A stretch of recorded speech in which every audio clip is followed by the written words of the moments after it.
At The Ohio State University, women share power and encouragement with each other. 4 women in particular have proven to be trend-setting pioneers inside the classroom as well as out. Women were not always treated or thought of as equals to men. This way of thinking was commonly seen in the late 60s, early 70s when women wanted to declare a major. Get a teaching degree, a nursing degree, or get your MRS degree. I'm graduating and I'm getting a degree in communications, and I'd like to be considered for a full-time job and maybe even something in management training. And she said, "Oh my dear," she said, "we can't hire you, you're getting married." The assumption was that you were going to get married. I had a friend who was a graduate student in physics who wanted to go to graduate school in physics, and her advisor said, "Women don't belong in physics, get married." It was also common for female students to be treated differently from male students within Ohio State's campus.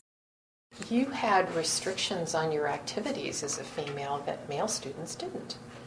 Like when you lived in the dorm, I had to be in at, I think, 10 or 11 during the week, and I got 2 o'clocks a quarter to stay out till 2. Boys didn't have any hours. This skewed view of women continues even today. However, these women do not adhere to the common judgment. Whenever I get an email about what's going on with legislation in terms of things that I think are working against people being able to live their lives as full and free as they can, I will write letters.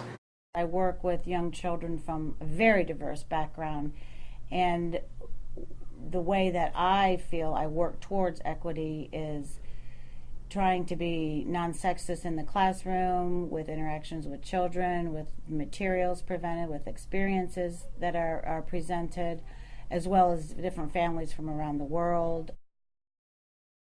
Equality between men and women has increased greatly during present day.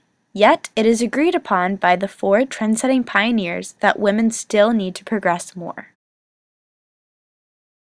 The whole treatment of the sexes equally, isn't necessarily happening.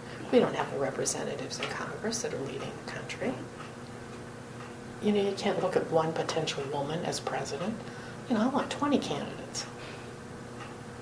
That's what I want to see. It's definitely better than it was in the 60s. Okay?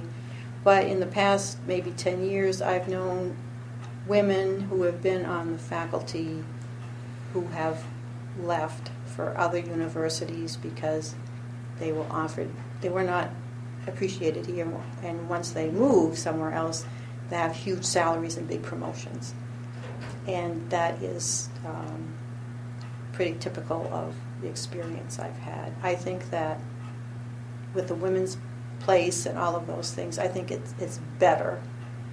But still, I think it depends on what department you're in and who's the head and what the climate is like there. So, Well, I think it definitely has gotten better over the years, simply because you see women being able to speak more freely and be more open in class. I know there's a long way to go, particularly when it comes to women and sometimes the things that happen, safety-wise. Mm-hmm. Yeah. I think it's gotten better. Yeah. I think in just the sheer numbers, particularly for African American women, I think in just the sheer numbers. The administration, we have more of a mix. It seems like there's opportunity for both male and female, probably more, in my opinion, in the university because of the diversity than in the general society. So you definitely think it has gotten better over the years? Yes, I would think so. Do you think there's any aspects where gender equity could still improve? Oh, I'm sure there are. Women equity has improved throughout the years, yet the need for continued progression continues. Celia Crosley, Denise DeShanes, Robin Lyons Robinson, and Amy Rush all viewed the suppression of women and were able to overcome to become the intelligent, poised women they are today.